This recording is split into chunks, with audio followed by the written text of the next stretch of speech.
Olá, irmãos, mais uma vez. É um prazer estar aqui junto com vocês nessa que é uma data tão especial. Hoje, sexta-feira, feriado, dia de celebração da Páscoa.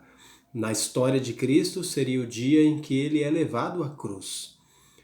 E por isso é o dia também que nós paramos aí no Brasil, em outros lugares também no mundo, para celebrarmos, para relembrarmos o maravilhoso sacrifício que ele fez para a nossa salvação. E por isso é tão especial. Eu quero convidar você para, refletindo também nessa questão da Páscoa e o sacrifício de Cristo para a nossa salvação, continuarmos juntos o nosso estudo na primeira carta de Pedro. Então, pega aí sua Bíblia, se ainda não pegou, abre lá junto comigo, ou seu aplicativo da Bíblia, e vamos acompanhar, tá bom? Eu vou fazer a leitura, o trecho que nós vamos abordar hoje se encontra na primeira carta de Pedro, capítulo 2, e hoje nós vamos concluir o capítulo 2, permitindo Deus. 1 de Pedro, capítulo 2, a partir do verso 18 até o verso 25. 1 de Pedro, capítulo 2, versos 18 a 25. Eu estou utilizando a versão atualizada das Escrituras e nela a palavra de Deus nos diz assim: Servos, sede submissos com todo o temor ao vosso Senhor, não somente se for bom e cordato, mas também ao perverso. Porque isso é grato que alguém suporte tristezas, sofrendo injustamente, por motivo de sua consciência para com Deus. Pois que glória há se, pecando e sendo esbofeteados por isso, o suportais com paciência? Se, entretanto, quando praticais o bem, sois igualmente afligidos e o suportais com paciência, isto é grato a Deus. Porquanto, para isto mesmo fostes chamados, pois que também Cristo sofreu em vosso lugar, deixando-vos exemplo para seguirdes os seus passos, o qual não cometeu pecado, nem dolo algum se achou em sua boca. Pois ele, quando ultrajado, não revidava com ultraje. Quando maltratado, não fazia ameaças, mas entregava-se àquele que julga retamente, carregando ele mesmo em seu corpo sobre o madeiro os nossos pecados, para que nós, mortos para os pecados, vivamos para a justiça. Por suas chagas fostes sarados. Porque estáveis desgarrados como ovelhas. Agora, porém, vos convertestes ao pastor e bispo da vossa alma. E nesse trecho, Pedro desenvolve a ideia que ele vinha trabalhando antes e que nós já conversamos sobre ela no nosso último estudo. Os irmãos vão lembrar. Ele começou a tocar na questão da responsabilidade social do crente. Perdão. Ai, acontece com você também? Desculpa aí. Vamos lá, prosseguir. Vamos tentar continuar, né? Acho que agora vai. Então Pedro, ele prossegue falando dentro do contexto da responsabilidade social do crente. Ele já havia dito que o crente tem o dever de se sujeitar às autoridades instituídas por Deus. E isso porque isso faz parte do viver que Deus espera do crente, do exemplo prático que o crente deve dar. Isso diante dos descrentes, mas diante de toda a sociedade. Então agora Pedro vem desenvolver um pouco mais isso. Ele começa a trazer para um âmbito maior da proximidade da vida dos crentes. E agora ele vai falar sobre a relação entre servo e o Senhor. Ou seja, aquele que trabalha e aquele que recebe o trabalho feito. Na época de Pedro, essa relação servo-senhor também existia entre o escravo e o dono de escravos. Naquela época a escravidão ainda imperava. De nenhuma maneira a escravidão é apoiada pela Bíblia, no sentido de mandar alguém ser feito escravo, mas naquela época era socialmente aceitável. Então muitas pessoas possuíam escravos. E esses escravos muitas vezes ouviam do evangelho e se convertiam. E como é que esses escravos deveriam proceder para dar um bom testemunho cristão aonde eles fossem?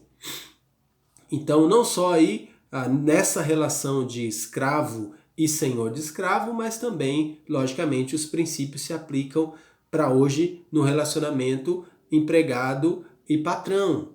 Tá? Então, vamos entender, dentro desse aspecto específico, cultural, qual deve ser o procedimento do crente e por quê. Pedro explica, veja o que ele diz aí a partir do verso 18. Ele inicia dizendo assim: servos, sede submissos com todo temor ao vosso Senhor. E aí ele já coloca de cara o que Deus espera, qual é o desejo de Deus para o servo. Então você tem um chefe, você tem um patrão, tem uma autoridade lá sobre você no seu trabalho. Então, servos, sejam submissos com todo temor ao vosso Senhor. Então se submeta. A ideia de temor aí, mais uma vez, é aquela ideia de respeito reverente. Então, respeite o seu chefe, respeite aquele que tem a autoridade sobre a sua vida no ambiente de trabalho, no ambiente onde você está prestando algum serviço. Aquela pessoa que te contratou, se você é autônomo, ou lá na sua empresa, o seu chefe, o chefe do departamento, esse tipo de relação que ele está destacando aqui. Então ele diz, sede submissos com todo temor ao vosso Senhor.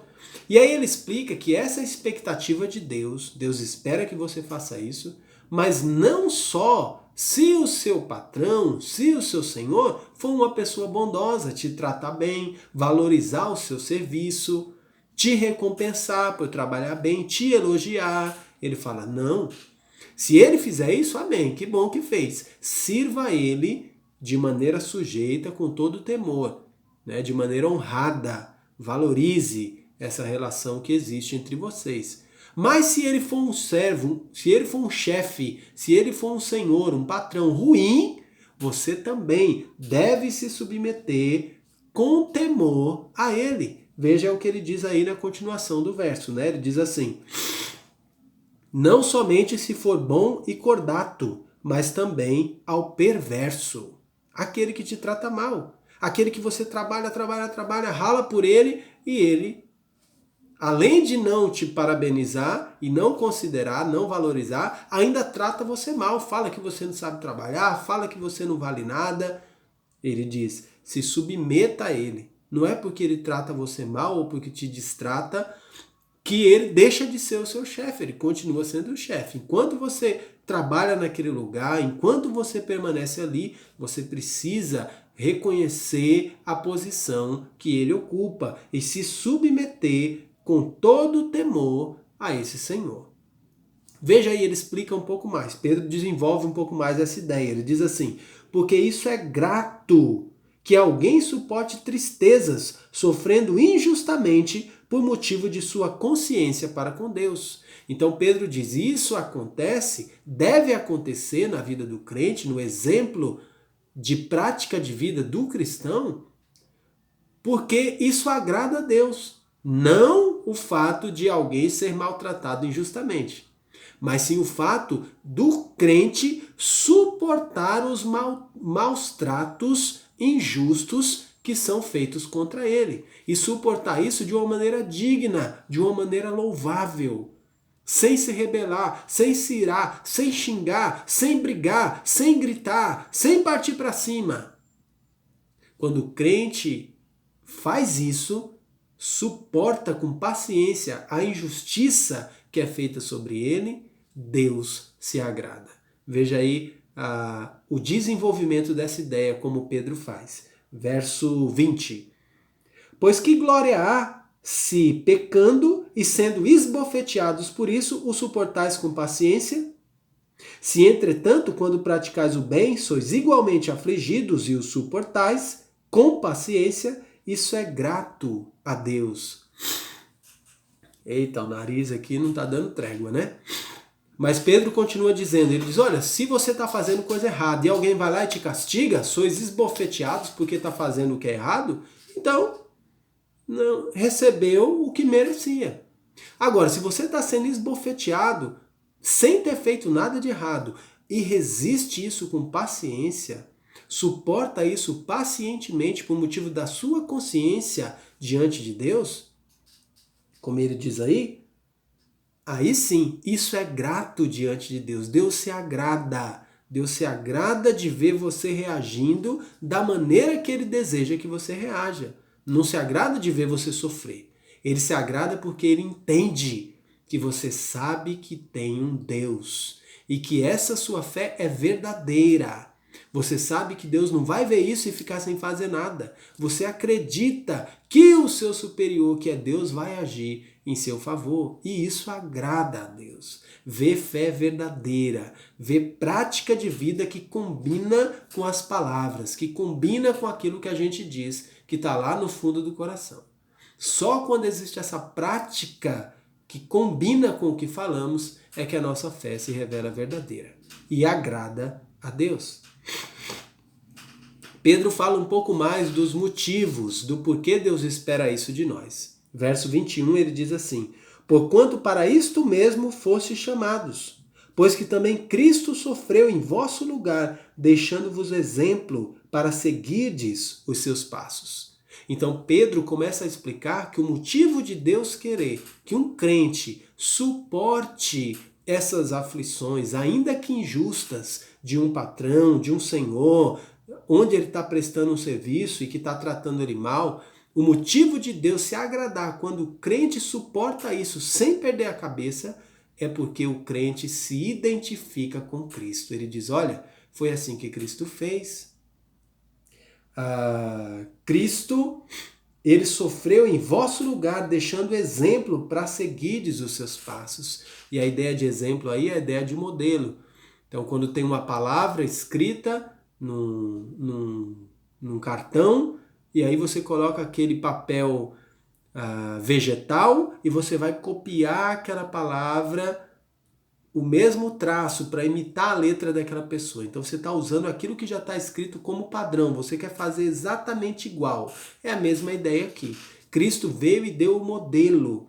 Ele morreu na cruz, conquistando a nossa salvação, e também, além de pagar o preço dos nossos pecados, deu um modelo do que é uma pessoa justa, do que é um filho de Deus, suportar com paciência as tribulações. Pedro desenvolve essa ideia um pouco mais. Veja o que ele diz. O qual não cometeu pecado, nem dolo algum se achou em sua boca.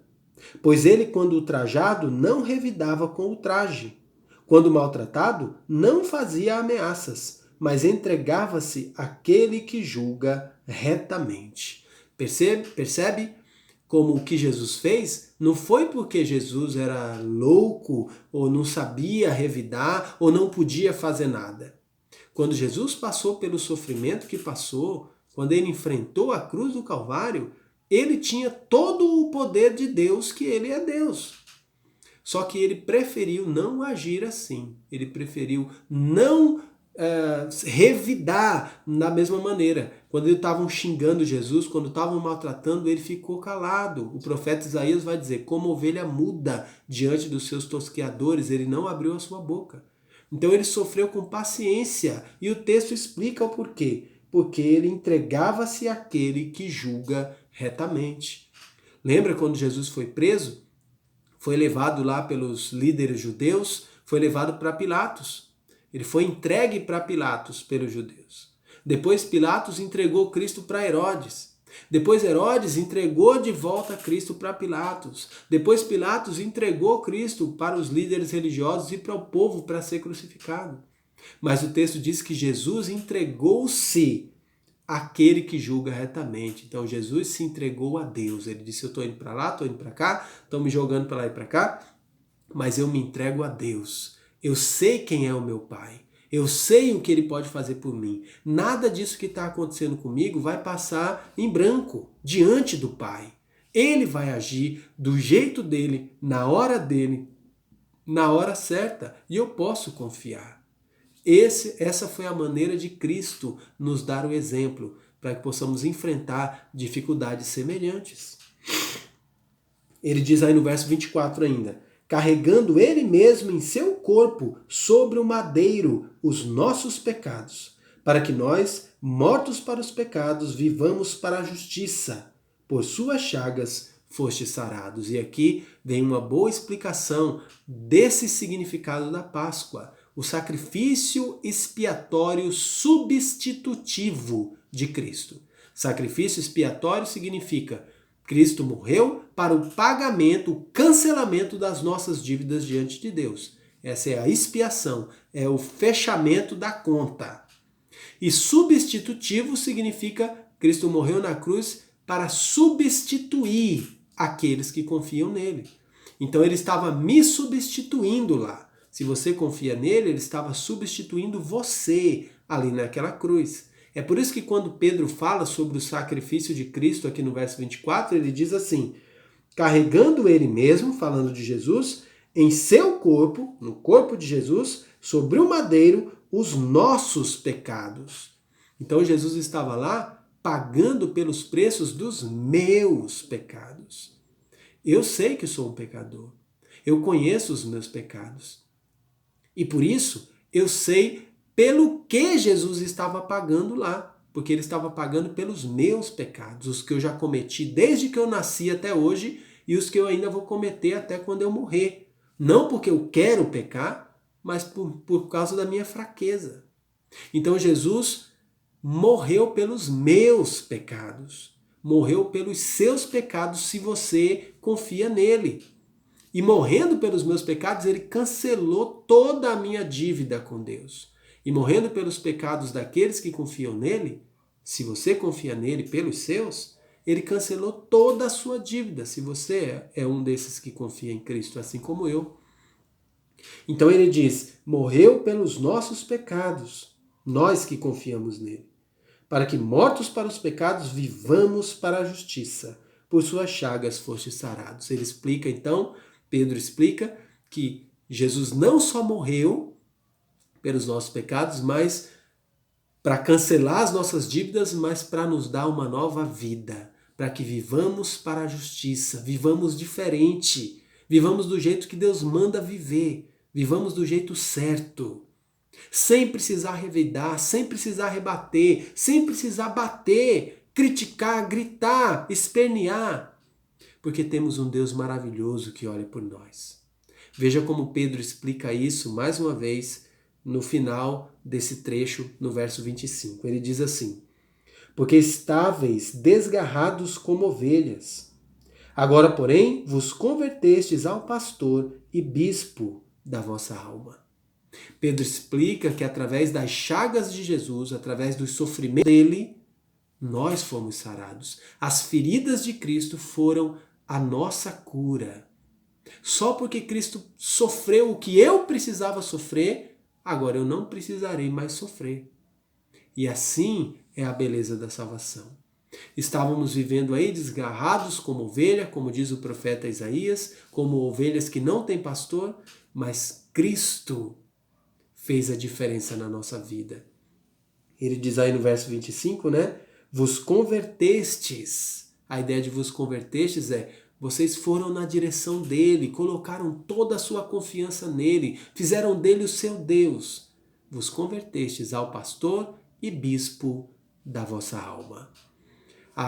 Os termos aí usados por Pedro são muito interessantes. São termos ainda hoje usados no contexto da igreja moderna. Pastor e bispo. Pastor é pastor de ovelha, mas também pastor de almas. E bispo, na Bíblia, tem o mesmo sentido. Pastor e bispo tem o mesmo sentido. Bispo traz mais a ideia de aquele que administra. Então é a função administrativa que o pastor também exerce. E aqui ele compara Cristo aos líderes das igrejas. Então, o que ele está dizendo aqui é: Jesus sim é o supremo pastor, ele é o supremo bispo, ele é o que cuida do seu rebanho, ele é o que alimenta as almas, ele é que nos dá vida, nos dá vigor. E nós nos convertemos a ele. Então, Cristo é o modelo, Cristo é o exemplo de perseverança em suportar com paciência os sofrimentos e as injustiças nesse mundo. Se Cristo suportou com paciência injustiças e sofrimentos nesse mundo, o que Deus espera de você e de mim, que somos chamados pelo nome de Cristo? Somos chamados cristãos, que significa pequenos cristos. Logicamente, Deus espera o mesmo de nós. Então, voltando aqui para fechar, na relação entre chefe e funcionário, entre patrão e empregado, ou quando você vai prestar um serviço a outra pessoa, você como crente precisa saber que deve se sujeitar, se submeter. E no caso de ser maltratado, no caso de não ser valorizado, no caso de não ser reconhecido, no caso de ser falsamente acusado, ser oprimido, você precisa lembrar de entregar-se àquele que julga retamente. E esse que julga retamente é Deus, na pessoa do nosso Senhor e Salvador Jesus Cristo. Quando o crente se entrega a Cristo, para que Cristo resolva as questões das injustiças e sofrimentos que ele tem passado, ele agrada a Deus, isso é grato a Deus, é o que o texto diz, e assim ele traz honra e glória para o seu Senhor. Ele dá o bom testemunho, ele vive o bom procedimento que todo crente deve viver, como sacerdote de Deus, como separado exclusivamente para Deus e como proclamador das virtudes de Cristo Jesus. Não é fácil fazer isso, mas é necessário e é possível. Cristo fez, e eu e você, que cremos em Cristo, somos também chamados a fazer. Que Deus nos ajude nessa tarefa. Ele já nos deu o seu Espírito Santo, que tem o poder de Deus para nos auxiliar, e nos deu a sua palavra para nos orientar. O que falta agora, da minha parte, da sua parte? Obedecer. Obediência a Deus. Que sejamos obedientes à palavra do Senhor. Amém? Que Deus nos abençoe. Dê a todos uma ótima Páscoa, um tempo de celebração em família, de lembrar o que Cristo fez por nós, o sacrifício maravilhoso dele, no nosso lugar, expiatório, substitutivo, e que nos garante a vida eterna e a alegria com Deus. Que Deus abençoe a todos e uma boa noite.